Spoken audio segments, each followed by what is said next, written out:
Buenos días y bienvenidos a Iceberg de Valor, el podcast de inversión basado en el Value Investing. Bienvenidos los seguidores de Warren Buffett, bienvenidos a Iceberg de Valor. En el episodio de hoy, antes de pasar a comentar más noticias, quería recordar que hice una pequeña entrevista, un capítulo con Paco y Adrián en Value Investing FM, y donde, hablo de diferentes ideas de inversión y cómo veo yo todo este mundo de la inversión, y es un poco de una forma más personal a lo que suelo hacer aquí, y os lo recomiendo, y en general os recomiendo el propio podcast de Value Investing FM. Conozco a Paco y Adrián y pienso que lo hacen muy bien, así que lo recomiendo a cualquier persona que esté interesada en este mundillo. Pasando a las noticias de esta semana, ha habido diferentes charlas a nivel español. Álvaro Guzmán ha hablado en CEU, y por otro lado Equam apareció en Value School. A mí Equam me gusta bastante, más allá de por las propias empresas, que habrá unas que nos gusten más o menos. Lo que me parece destacable es lo claro que tienen las ideas. Estos gestores vienen también del private equity y utilizan esa perspectiva quizá diferenciadora para elegir empresas, pero una cosa que yo he incorporado a cómo yo organizo mis ideas es que para cada idea de su portfolio, le asignan un peso, como puede ser SMS, 3%, y hacen un breve resumen de 3-4 palabras de qué se trata, como puede ser un oligopolio territorial, una situación especial o un problema temporal, y cada posición de su portfolio está definida a qué categoría pertenece. Y es algo que yo he adaptado a mi portfolio personal, y es que cada posición pongo una pequeña línea explicándolo. Y esto sirve al final para poder clasificar los diferentes casos que uno se encuentra. Porque no todo es un one-off. No, cada empresa o situación que vemos no es diferente, sino que muchas veces se clasifican en categorías, y eso puede ayudar a extraer conclusiones de ellas. Si he estudiado 5 casos donde he comprado cíclicas en el punto peor, pues parece ser que de ahí habré sacado cierta información y conocimiento que me servirá para casos similares. Y este es una metodología que a mí me ha gustado mucho y yo he adaptado, y que además de las propias posiciones y análisis de Equam, que son muy buenos, recomiendo el enfoque que tienen en la propia metodología de inversión. Además, un hecho relevante en esta semana ha sido la escalada ya continuada del petróleo, y curiosamente, y este es el mundo en que vivimos ahora, Donald Trump tuiteó sobre ello, y se armó bastante revuelo porque atacó a la OPEC diciendo que estaban limitando artificialmente la oferta de petróleo, lo cual hacía subir precios. Y realmente lo que está pasando es que el petróleo bajó mucho de precio, y al final, como en toda materia prima, cuando el precio baja y las diferentes empresas empiezan a perder dinero, dejan de invertir, y como dejan de invertir, la oferta se limita, y vemos como los inventarios de petróleo están bajando, lo cual poco a poco hace subir el precio. Y ahora que el precio está a unos niveles más altos, lo normal sería que las empresas empezaran a invertir en capacidad. Unido a esto hay que tener en cuenta que lleva unas inercias, y que si bien empiezan ahora, van a tardar en poder dar esa oferta de petróleo, lo cual puede llevar el precio a límites más altos. Unido a ello tenemos la propia OPV, la IPO de Saudi Aramco, donde les interesa claramente un petróleo a mínimo 70 y a poder ser a 80, y utilizarán las diferentes palancas que tengan para mantener el petróleo en esos precios, lo cual hace del petróleo y de las empresas relacionadas con él un activo muy interesante a medio plazo para la inversión.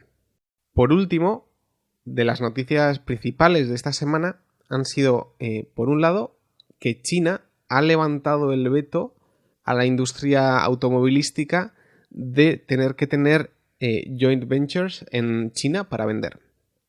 Por si no estabais al tanto de esto, en China para vender coches no se puede hacer, pues Volkswagen no puede ir y vender sus coches en propiedad 100%, ya que el gobierno chino obliga a las marcas a montarse un joint venture, una unión de empresas que tienen que formar para producir coches y venderlos. Esto hace que todo beneficio que venga de China, pues realmente la empresa matriz se quede con la mitad.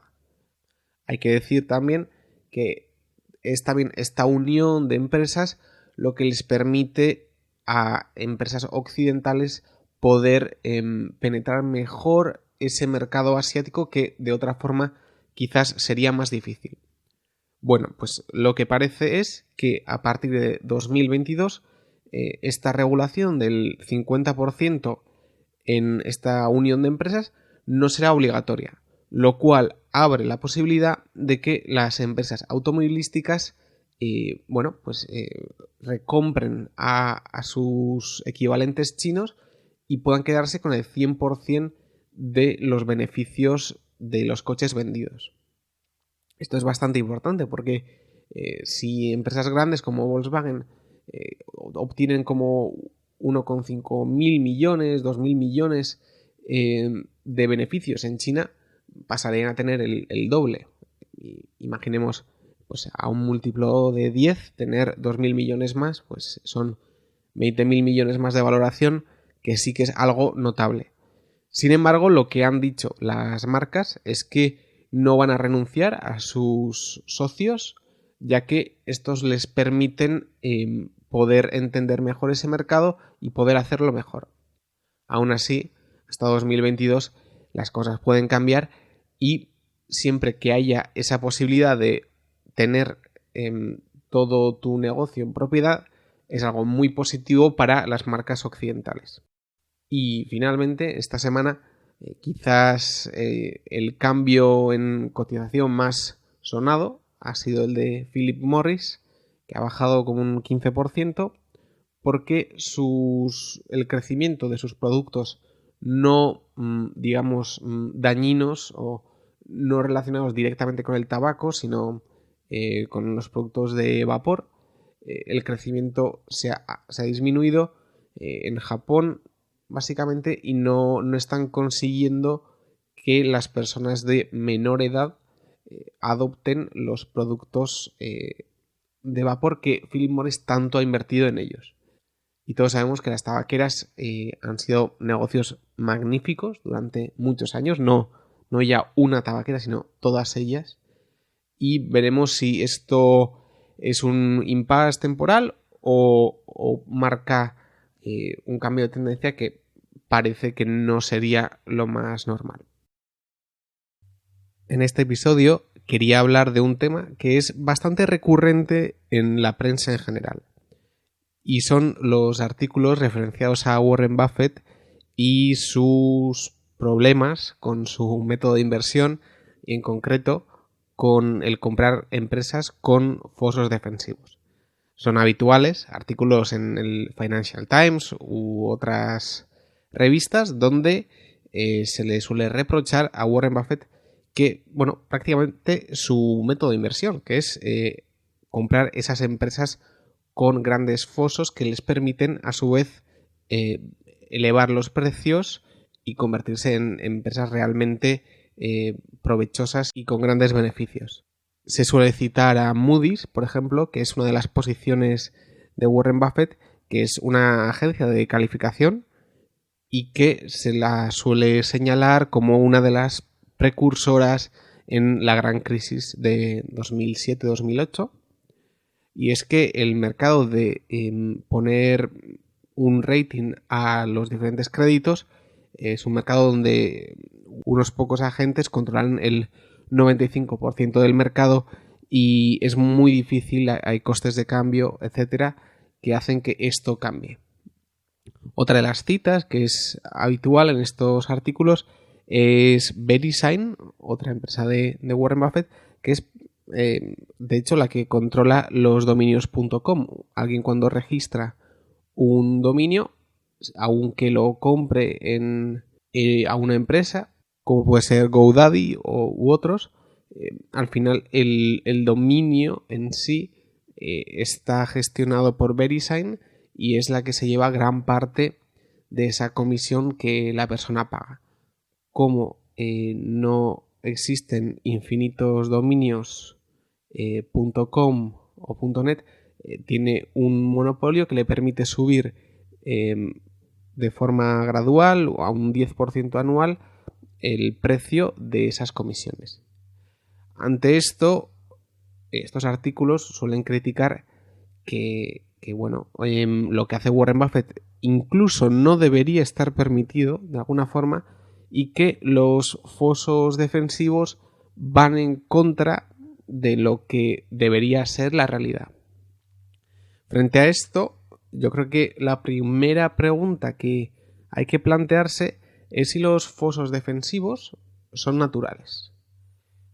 Para quien no lo sepa, un foso defensivo es aquella cualidad que tiene una empresa que permite que, aunque la competencia u otra persona invierta todo el dinero del mundo, no consiga igualar o no consiga derribar a esa empresa.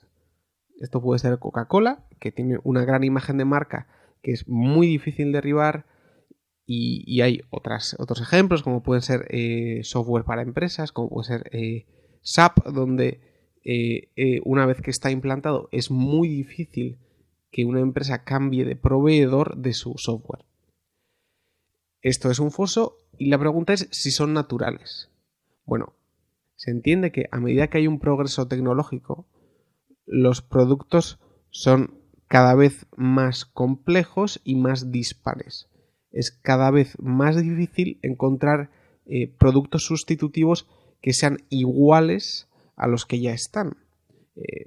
Es decir, si vamos a las materias primas o los tankers, se da una competencia perfecta, porque es un producto totalmente commodity y que si no te lo da una empresa, te lo da otra.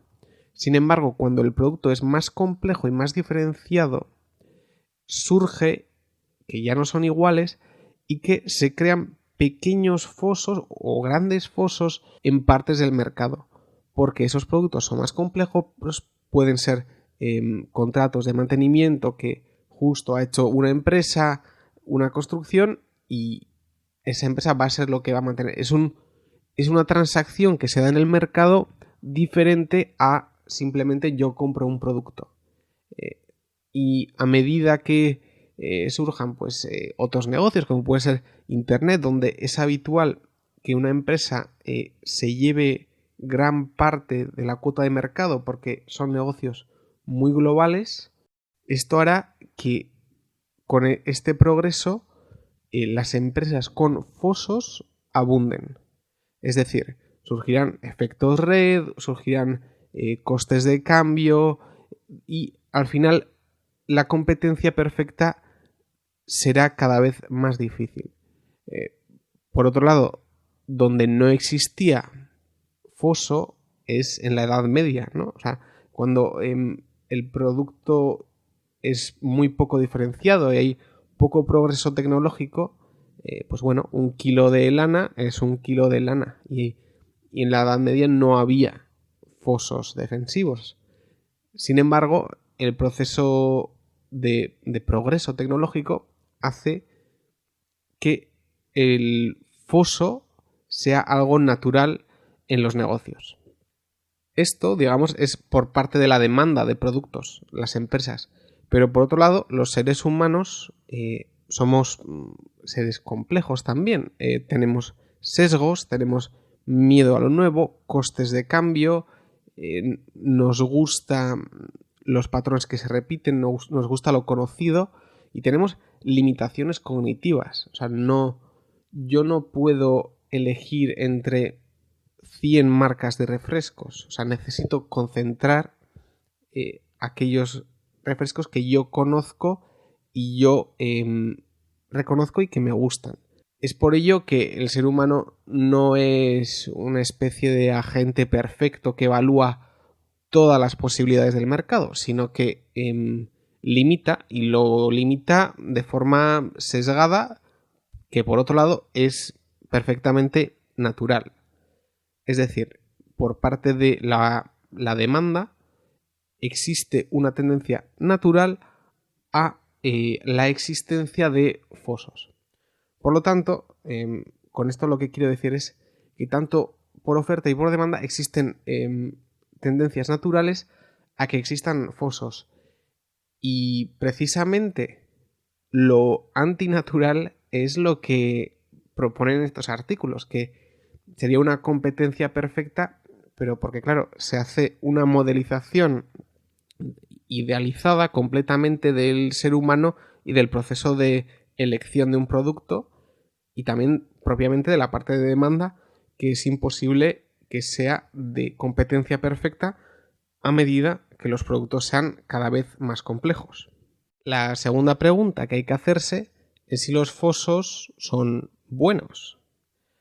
Y lo primero que hay que decir es que los beneficios de una empresa en general señalan, es un indicador social de aquello que la gente más valora. Si una empresa tiene muchos beneficios es porque la gente valora esos productos, los demanda y manda una señal a todos los agentes de la sociedad de que, hay que producir más de eso. Sin embargo, se pueden dar situaciones donde esto no esté alineado completamente. Es decir, que el beneficio de una empresa no esté perfectamente alineado con el bien social de alguna forma que causa y que puedan estar en contraposición.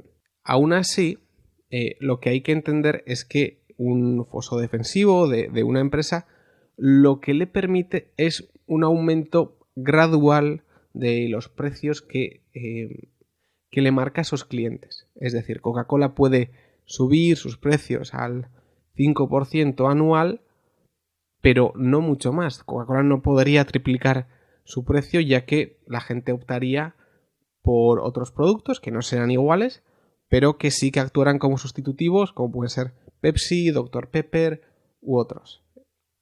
Hay un caso similar, como puede ser el de VeriSign, que hemos mencionado, que incluso está bastante regulado, lo de los dominios.com, pero que incluso hace poco salió una empresa del dominio .xyz, que es competencia directa de VeriSign y que lo está haciendo muy bien.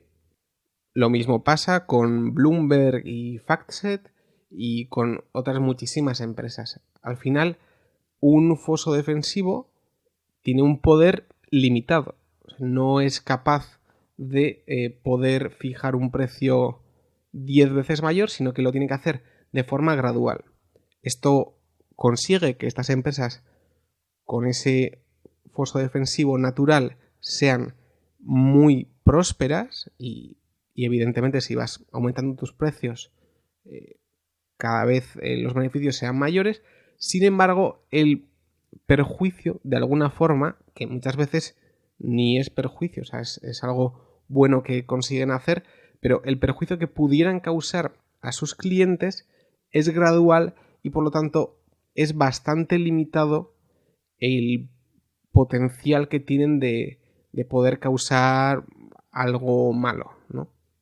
Esto es así y al final el resumen es que un foso defensivo tiene un poder limitado, pero esto tiene una excepción y esa excepción es si ese monopolio no es natural. Es decir, si yo tengo una empresa que tiene, como puede ser Valeant, ¿no? Es un caso bastante conocido, donde era un roll-up, era un consolidador de farmacéuticas, donde había patentes de productos de enfermedades muy concretos, de muy nicho, donde ellos decidieron aumentar el precio y multiplicarlo por 5 o por 10, y eso no podía atraer competencia, ya que había un foso que era regulatorio y por lo tanto un monopolio no natural que hacía que la competencia no pudiera pues bueno, hacer un producto mínimamente equivalente que le pudiera hacer competencia. Y es en estos casos, en los monopolios no naturales, donde sí que pueden ocurrir claramente una divergencia, una contraposición entre el beneficio de una empresa y el bien general, por así decirlo, que ésta pueda causar en la sociedad. Por último, el último punto que quería abordar en este episodio es sobre la propia figura de Warren Buffett, a la cual se le suele criticar mucho, y en parte con razón, que muchas veces hace algo diferente a lo que él dice. Es conocida ya por todos la cita de que los derivados son un arma de destrucción masiva, cuando todos sabemos que él también ha utilizado derivados, ha ganado mucho dinero con warrants y puts que ha vendido. Y este reproche no es solo ya de los propios periodistas, sino que el propio Daniel Loeb en su día, hace un par de años, criticó a Warren porque Warren suele lanzar bastantes dardos contra los hedge funds. Y claro, Daniel Loeb lleva uno, que es el Third Point, y claro, de alguna forma Warren Buffett también tuvo su propio hedge fund, ¿no? Con sus partnerships. Y además critica mucho que haya activismo por parte de estos fondos, mientras que en sus inicios también Warren pues intentó intermediar en diferentes empresas. Y es verdad que muchas veces tenemos esa figura de Warren como un señor que está sentado en su despacho en Omaha, que bueno, compra y se sienta a esperar. Y eso pues es una muestra, es un resumen de lo que él hace. Sin embargo, hay muchos matices en ello. Para empezar, que en su comienzo inversor, donde hizo realmente el máximo rendimiento de su carrera, fue comprando pues acciones muy líquidas, situaciones muy especiales y empresas muy baratas. Sin embargo, al pasar de gestionar pues 100, 200 millones a gestionar 11.000 millones, él, bueno, de forma activa, pero de otra forma también se vio obligado a ello, a cambiar un poco de filosofía, a comprar empresas buenas y que generen, bueno, que tengan ventajas competitivas sostenibles. Sin embargo, ha habido muchos casos donde de forma natural y que, vamos, creo que es de forma legítima, ha usado su posición, siendo Warren Buffett, para conseguir acuerdos muy beneficiosos que no estaban negociados en el mercado libre, sino que, bueno, ha ido en situaciones muy críticas donde él ha puesto el dinero y se lo ha llevado en condiciones muy favorables, y eso ha pasado en múltiples ocasiones, y por no ir muy lejos, en la anterior crisis financiera. Es verdad, por lo tanto, que bueno, ese arquetipo de un señor muy tranquilo que está en su despacho y que compra y espera, pues bueno, tiene muchos matices y la realidad siempre es un poco más compleja. Sin embargo, cuando hablamos de Warren Buffett, yo creo que muchas veces no se hace hincapié en lo especial que es, o sea, en que no es un señor que, bueno, dice cosas razonables y ha conseguido hacer dinero, sino que detrás de eso hay un personaje muy especial. A los 11 años compró su primera acción de City Service Preferred. Yo a los 11 años no sé qué hacía, pero comprar acciones no. Durante toda su juventud trabajó repartiendo periódicos, chicles, y bueno, hay muchísimas anécdotas de él. Una es, yo creo que refleja muy bien su filosofía, es que cuando tuvo el libro de 1000 formas de hacer $1000, había una forma que era operando, o sea, teniendo máquinas de pesaje, que por aquel tiempo tú introducías monedas y te podías pesar, y él cuando vio eso no podía dejar de pensar en bueno, si hay tantas personas en Estados Unidos y se pesan una vez al día, ¿cuánto dinero se puede hacer y cuánto dinero se puede componer? Y yo creo que es una de las claves del éxito de Warren, o la forma en que su cerebro está cableado. Porque el ser humano normalmente tiende a valorar aquello que está cerca en el tiempo. Valora el valor presente de algo y tiende a subestimar el valor futuro. Ya que, bueno, si nos imaginamos un ser humano hace pues 10.000 años, el pensar a largo plazo tampoco es que fuera muy rentable, ¿no? Oye, era algo pensar en el día a día, conseguir comer hoy, intentar refugiarse y bueno, pensar a un día a vista. Sin embargo, hay personas que por lo que sea están cableadas para pensar a largo plazo, y me da que Warren es una de ellas, y es una persona que cuando conoció el interés compuesto miraba las tablas de esperanza de vida para ver cuántos años le quedaban para seguir componiendo. Y por otro lado, y un poco como reflejo de ello, a los 16 años, cuando estaba en el instituto, había una anécdota muy buena, que era que Warren tenía un amigo que se llamaba Don, y a Don se le daba muy bien reparar pues máquinas en general, y Warren pues localizó diferentes máquinas de pinball, ¿vale? Que no funcionaban y que era capaz de comprar por $25, y su amigo Don era capaz de arreglarlo. Y se le ocurrió el modelo de negocio que en las barberías, en las peluquerías, había pues mucho tiempo muerto y que la gente esperaba y que no hacía nada más allá de leer periódicos. Y el de poder instalar máquinas de pinball que su amigo podía reparar y que fueran operadas con monedas. Sin embargo, él y su amigo Don no eran más que dos chavales a los que nadie les haría caso.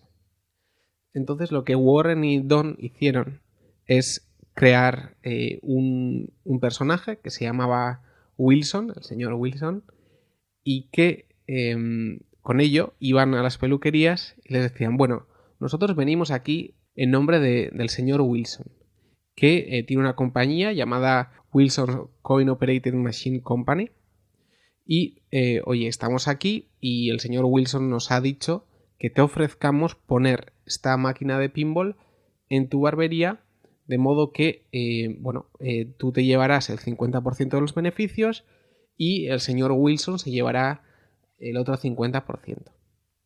Y así, con este personaje que Warren y Don inventaron, pues consiguieron poner pues la primera máquina de pinball en una barbería, y iban cada semana a coger el dinero que había. Y en la primera semana había $5. Es decir, con una inversión de $25, Warren y Don sacaron 2,5 a la semana. Es decir, un 10% semanal que obtenían con ese modelo de negocio, que luego podían ampliar a muchas más máquinas de pinball. Y fue ahí, entre otras cosas, donde Warren vio la capacidad de retorno de capital y el poder componer en dinero a lo largo del tiempo. Y no es casualidad que a los 16 años Warren tenía $53.000 de patrimonio, que no está nada mal. Y más allá de ello, a los 32 años ya era multimillonario, tenía múltiples partnerships que finalmente al comprar Berkshire los unificó. Es decir, estamos hablando de una persona extraordinaria y lo que ha hecho es algo que no sé yo si se va a repetir alguna vez, pero es la esencia del interés compuesto, de la inversión razonable. Es verdad que ese arquetipo de persona tranquila, que compra y que se sienta a esperar, pues no deja de ser un resumen. O sea, no deja de ser un resumen, un arquetipo que yo creo que resume bien lo que es Warren Buffett, porque si dijéramos, es la persona que invirtió en derivados y consiguió gran riqueza con instrumentos poco líquidos, pues no sé yo si sería el mejor resumen.